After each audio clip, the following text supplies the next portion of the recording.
guys, and welcome back to Couch Critics. I'm Lamia. And I'm Ruby, and today we're reviewing The Edge of 17.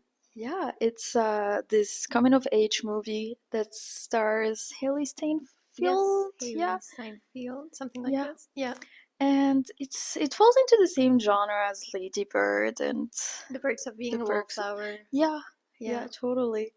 And I don't know, like this movie, I feel like it's a very niche movie, but like somehow everyone ended up like watching it Watching it. somehow. Yeah.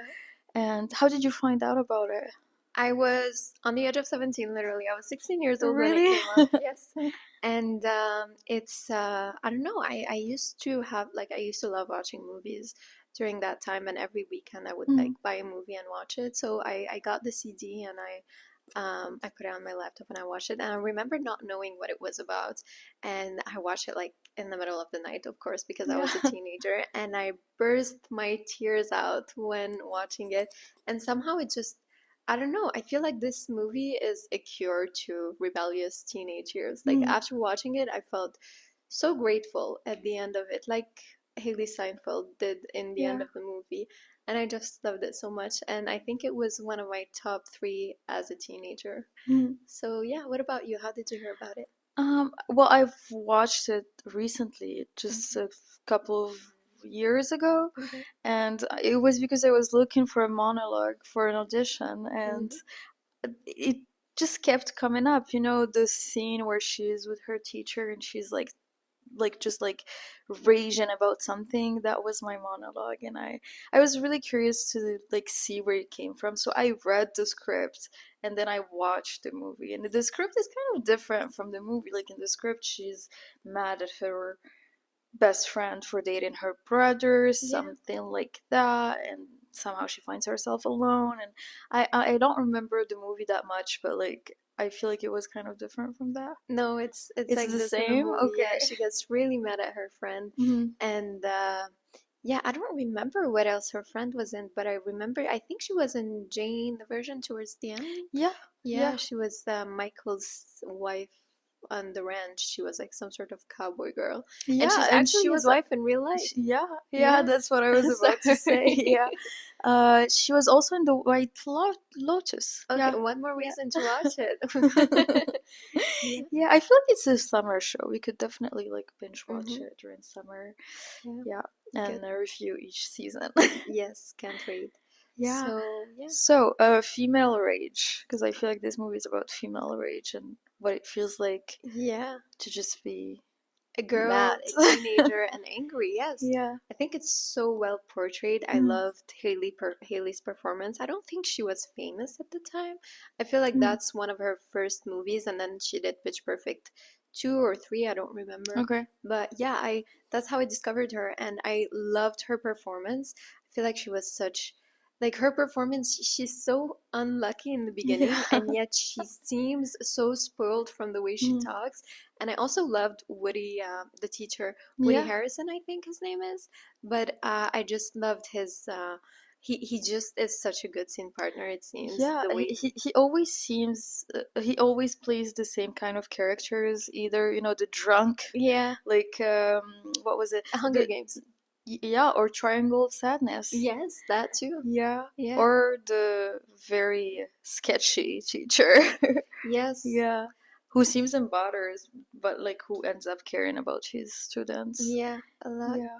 What about you? How did you find the female rage in this movie? Was it like It's always refreshing to see movies about female rage, because we have all these action movies and all these like glorified movies about male rage, about someone who gets offended about something and make it a life mission to just like have revenge, or like just get to a certain point. But when it comes to females, it's always labeled as crazy or like too much or whatever. hysterical? Yeah, so to just have movies like this one, or The Substance, or Lady Bird, who just lean into that and who just shows that it's okay to just sometimes get lost and to just like lose yourself in that rage.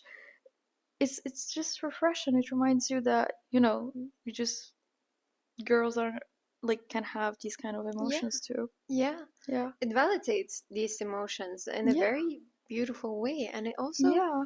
I don't know, it's just, I love the messiness of this Mm. whole movie, and the brother who seems so annoying and yet Yeah. who, I don't know, it's just like all of the relationships in the movie, whether Mm. it's with Haley and her teacher, I forgot her name in the movie, Nadine. Nadine, yeah. Nadine and her teacher, or her mother even, or her brother. It just, it's, I feel like they're all very authentic and true.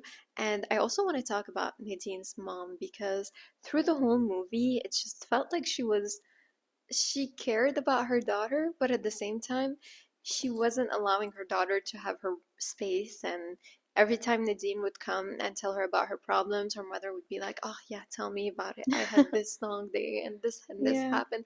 And then Nadine ends up like reassuring her mother instead, which makes it very understandable for her to be Mm. so angry at the world because she has nowhere else to go to and express this rage.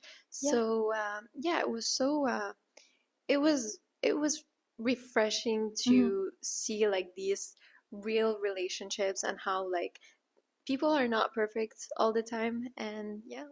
Yeah, and I love the comedy in this because, you know, although it's about rage and about having kind of like a narcissistic parents, Yes. it's not too heavy. Like you could Yeah. still see the looseness and the lightness of being a teenager and how Mhm. Nadine, you know, she would get mad, but like she would also like be able to brush things off and to Yeah. just act like a teenager, and that's cool, I find. Yeah. Yeah. Who is your favorite character in the movie? Definitely Nadine. Yeah. Yeah, definitely. What about you? Of course, Nadine, but I would Yeah, also, I'm a bit conflicted between the teacher yeah. and Erwin, the guy who was ended up being her friend by Mm, the end of the movie, the guy who kept trying to date her all along. I felt like yeah. it was such a fresh breath of air in her life, and it was so like it was nice to see her catching a break Mm, with like a nice friend. And I think her friend, like her actual friend, was also a very good friend, but at some point she had to also think about herself, rightfully so, because yeah. I feel like Nadine was very selfish with her friend. Mm, She made everything always about her. And her friend, I also forgot her name, but she was allowing her to have this room. But at some point, as soon as she thought, like, she started dating Nadine's brother, Nadine just started getting upset, and she wasn't as understanding as yeah. her friend was. So yeah. But again, I don't know. Like I don't have a brother, so I don't know how I would feel if like I had a friend who dated my brother. So maybe it's like this kind of like touchy-ish Yeah, situation. Cause yeah, totally. I think Nadine's feelings are valid, especially that she would always complain to her friend yeah, about her brother. So it's a bit mm, it's a gray area to see her friend actually yeah. dating the one person Nadine cannot stand. But And also to see the one person she can stand spend so much time with the one yeah. person that she can stand. Yeah, and Yeah. there's also like a scene that kind of because I rewatched it recently, and there's a scene where Nadine goes with her brother to a party, Mm. and she only goes with him because her friend who's dating her brother told her Yeah. to invite her. So I felt like it was a bit. I understand why Nadine doesn't like her brother. If it takes her best friend to, instead of her brother inviting her, Mm. it's her friend who invited her to tag along with them. I think that's a bit hurtful. Yeah. I do understand her feelings. Yeah. So yeah. Why do you think that we keep like rewatching coming of age movies even after we've come out of age? Yeah, I that's a very good question because when I was rewatching it, I couldn't relate to it Mm. anymore, but it still reminded me of what it was like to be a teenager, and it just reminded me of that period of time when I watched this movie for the first time, and it was just like so mind-blowing for me. And I think it's like nostalgia. It's like listening to songs that you don't necessarily listen to again. You just listen to them to remember a Mm. certain phase of your life. And I don't know, for me, it makes me feel not younger, but it makes me feel more in touch with the person I was. Because when I watched this movie, I was in high school, and my dream was to actually be here in Montreal Yeah. and to be doing the things that I'm actually doing. So it was a nice way of being Mm. like, ah, we've come a long way. Yeah. It kind of shows you how far you've come. Yeah. Yeah. What about you? Is there like a Um. specific movie you like to go back to? And is there a reason why you watch it again? I think definitely Lady Bird. Okay. That movie has a special place in my heart just because I love the script, and I feel like you could, identify with the characters at any age. And I feel like when you're younger and you're going through those years, you're just looking for validation. So it's very refreshing to see someone that kind of like is going through some of the same emotions that you're Yeah. feeling and relate to that. And I feel like, as you said, when you grow up, it's more about going back to a certain time and reconnecting with that person that you once were, and just seeing how far you've come. And that's the beautiful thing about movie.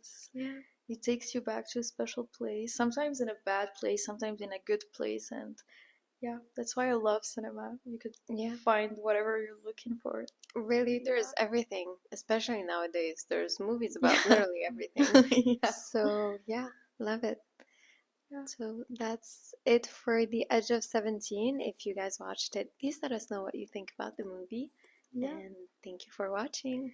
Please like and subscribe, and we'll see you guys next week. Bye. Bye.